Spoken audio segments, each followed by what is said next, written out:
um dos legados desta crise para o futuro quando ela passar. Os governos precisam entender que eles precisam agir com mais agilidade, à imagem do que faz o setor privado. Mas há outro entendimento gigantesco dessa imensa crise. É de que a sociedade é mais forte que o governo. E que a sociedade é maior, mais capaz e mais organizada do que o poder público. E talvez isso seja algo assustador. Tão assustador que o governo federal, neste momento, resolveu reclamar das fake news. As fake news são as críticas feitas ao governo.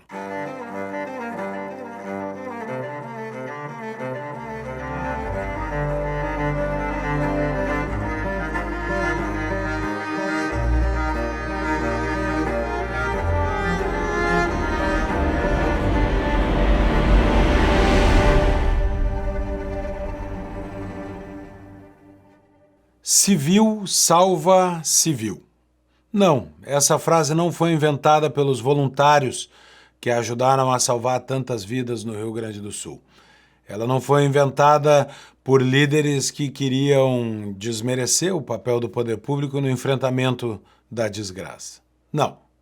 Essa frase ficou famosa por alguém que parece detestá-la. A frase se espalhou em razão desse vídeo de Daniela Lima. O primeiro eixo de fake news. O Estado nada faz. O que eles dizem? Eles usam vídeos falsos, descontextualizados, para dizer que quem está salvando o Rio Grande do Sul no braço são os voluntários, são os civis. A palavra mestra, e aí eu vou pedir para você salvar esse termo, chama-se cauda longa, para quem estuda a internet, é civil salva civil. Enquanto o Rio Grande do Sul sofre o seu pior desastre natural e todos nós gaúchos ainda vivemos profundamente os impactos dessa tragédia, parece que o governo federal e suas vertentes na imprensa prefere fazer uma falsa dicotomia atacando o serviço voluntário que apareceu no momento do enfrentamento da crise. Voluntários fizeram toda a diferença. Voluntários, e as imagens são muitas, essas fotos são do arquivo da Prefeitura de Porto Alegre. Voluntários fizeram não só o salvamento, mas também o atendimento das pessoas. Fizeram sozinhos? Não, não fizeram sozinhos. Muitos salvamentos aconteceram numa espécie de PPP, uma parceria público-privada não planejada que se formou ali, na beira d'água. No começo, ônibus da prefeitura retiravam pessoas de áreas onde a água, nós sabíamos, iria subir. Depois, os ônibus não chegavam mais, mas chegaram os caminhões da CE Equatorial, a empresa recém-privatizada que colocou a sua mão de obra e os seus terceirizados para apoiar no papel de resgate. Depois, os ônibus e os caminhões não chegavam mais. Voluntários de barco traziam as pessoas até um ponto de embarque onde os caminhões do Exército conseguiam ajudar a evacuar essas pessoas rumo às áreas secas da cidade. Também o Corpo de Bombeiros, com equipamento, apoiou esta retirada. E essa foi a aliança do bem que aconteceu em todo o Rio Grande do Sul.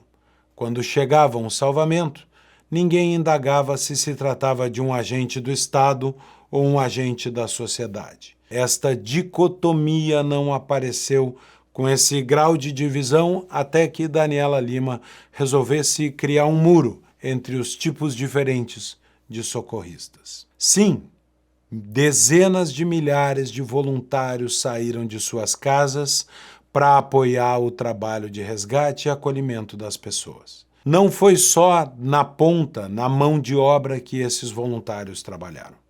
Os voluntários desenvolveram também complexos sistemas e estruturaram os processos de salvamento e de acolhimento. Estruturas inteiras foram montadas para alimentar as pessoas que eram resgatadas, mas também os resgatistas. Na beira d'água foram montados postos de atendimento também dos barcos. Havia mecânicos voluntários socorrendo os barcos e jet skis que foram usados à exaustão, até quebrar. Mas os voluntários cuidaram também do abastecimento dos barcos. Cuidaram para prover que esses barcos, no caminho de ida, pudessem levar água, sanduíches e comida para as pessoas que precisavam comer, antes mesmo de chegar às bases de recepção. Os voluntários montaram estruturas complexas e processos bem administrados para receber essas pessoas nas chegadas. Essas pessoas, por exemplo, no viaduto da Avenida Cairu, em Porto Alegre, essas pessoas eram recebidas por voluntários, encaminhadas para atendimento médico, alimentadas, aquecidas com cobertores, levadas a atendimento psicológico, enquanto os seus animais que chegavam juntos eram atendidos do outro lado numa estação de atendimento veterinário, toda suprida com médicos, psicólogos e veterinários voluntários. Havia estoque de medicamentos e estoque de curativos, por exemplo. Havia pessoas que faziam o cadastramento dessas pessoas e as dirigiam, sim, para os ônibus públicos da prefeitura, que as podiam levar aos abrigos montados na cidade, ou a voluntários, que as levavam na casa de parentes com seus veículos próprios. Não foi só na ponta, foi no complexo processo de planejamento e organização de todo esse sistema. No gasômetro, outro ponto em que o voluntariado se apresentou, havia inclusive empresas que chegaram com sistemas de rádio privados, impressoras coloridas, já que não havia sinal de celular dentro d'água, que recebiam chamados de pedidos de resgates pontuais e imprimiam o mapa do local onde as pessoas estavam para prover aos barqueiros que saíam para buscar essas pessoas, voluntários. É claro que se somaram nesses pontos a Polícia Civil, a Brigada Militar, a nossa PM do Rio Grande do Sul, a Defesa Civil do município, a Guarda Municipal, o Exército Nacional, o Corpo de Bombeiros, mas sim, todos estes serviços públicos na ponta dependiam em grande parte da organização que os voluntários foram capazes de criar. E não, ninguém se olhou na beira d'água e disse: não vamos cooperar porque nós somos público e vocês são privados. Eu fiz dezenas de reuniões em que voluntários e órgãos de defesa e de segurança discutiam em conjunto as medidas a ser tomadas no resgate de pessoas. Assim foi também nos abrigos. Os abrigos que foram montados foram 163 só em Porto Alegre, em esmagadora maioria pela população. Assim é a gestão das doações. Muitos dos suprimentos que chegam alcançam os seus destinatários sem passar em mãos do poder público. O nosso agradecimento a todos. Isso significa que a prefeitura, o governo do estado não se organizaram?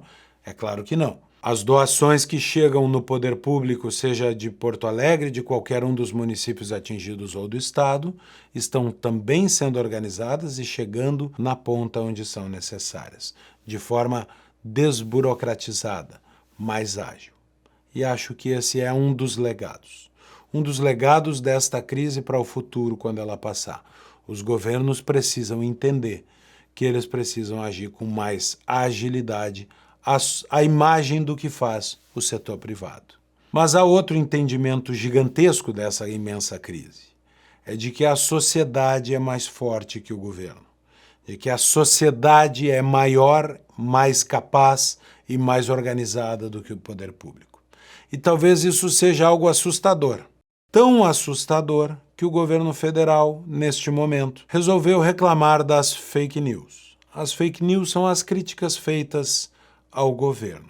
Até William Bonner percebeu que o momento que todos nós anunciávamos que chegaria, chegou.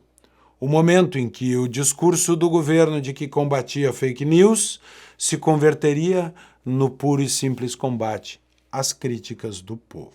Me chamou a atenção que, entre as postagens que o senhor encaminhou no seu pedido de investigação, algumas não têm uma característica tão clara de fake news. Muitas têm. Fake news indiscutível. Mas algumas têm uma característica mais de, digamos, de uma crítica ou de um comentário crítico ao governo. Eu gostaria de saber qual foi o critério que o senhor aplicou para incluir estas postagens também no seu pedido de investigação. Ora, nada mais simbólico do que na pior tragédia que o Brasil já viu do ponto de vista ambiental, o governo escolha as fake news e o combate às críticas como uma prioridade discursiva. A tal da narrativa do governo se centrou em esses dois pontos. Tentar mostrar que o governo é importante na crise e tentar evitar qualquer crítica para o governo. É simbólico também que o ministro escolhido pelo presidente Lula para liderar o processo em relação ao Rio Grande do Sul seja o ministro das Comunicações. Como se a comunicação do governo fosse mais importante do que a operação nesse momento. Ou talvez porque Paulo Pimenta é gaúcho e a prioridade do governo seja lançar um pré-candidato ao governo do estado nas próximas eleições. Qualquer uma dessas hipóteses é vergonhosa, porque a prioridade deve ser continuar salvando vidas, atender os desabrigados e reconstruir o Rio Grande do Sul. Um papel que precisará sim do governo. Nós reconhecemos cada passo e cada apoio de cada voluntário, mas nós precisaremos do vasto recurso do governo federal que consome 60% dos impostos arrecadados no Brasil. Nós não abriremos mão de ter de volta no Rio Grande a parte que o Rio Grande aporta nos gordos cofres do governo federal. Não é hora de discursos, não é hora de cuidar da comunicação, é hora de reconstituir a infraestrutura do estado do Rio Grande do Sul. É hora de prover moradia para estas famílias que tudo perderam. As doações privadas podem muito, são bem-vindas e jamais devem ser estatizadas. Elas devem chegar primeiro e sempre diretamente pelo setor privado na mão de quem mais precisa. Mas isso não exime o poder público de fazer a sua parte. Eu falo como um agente político. A prefeitura terá de cumprir o seu papel, nós vamos nos empenhar nisso. Mas o governo federal terá de aparecer na proporção de seu orçamento. Terá de prover os meios, os recursos para que isso aconteça. Nós contamos muito com o apoio e a organização da sociedade. Ela é maior que o governo. E isto é um sinal saudável. Pobre do país em que o governo é maior que o povo. O povo deve sempre ser maior que o governo. Como disse Thomas Jefferson, um governo que é grande o suficiente para te dar tudo o que tu queres, é forte o suficiente para tirar tudo o que tu tens. Nós não queremos um governo gigantesco. Nós queremos um governo capaz de dar espaço para a sociedade civil e de dar o suporte que nós precisaremos para, como sociedade, responder. Eu estive com Ioane Santos, a blogueira cubana perseguida pelo regime, na casa dela, onde ela disse: se os governos acordassem no meio da noite e se dessem conta da força que a sociedade tem quando se junta, os governos não voltariam a dormir em paz.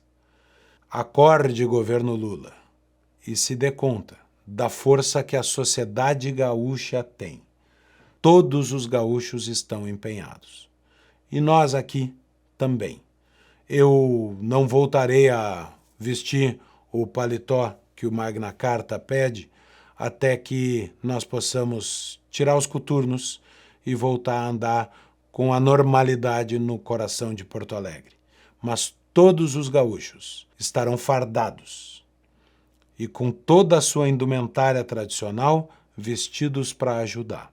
E talvez o maior símbolo do Rio Grande que não se entrega seja esse gaúcho, subindo num bote, com a faca de churrasco à cintura, porque o gaúcho não vai abandonar a sua história para construir o seu futuro. E não vai esperar do governo a solução de tudo, mas vai exigir que o governo respeite a força do Rio Grande.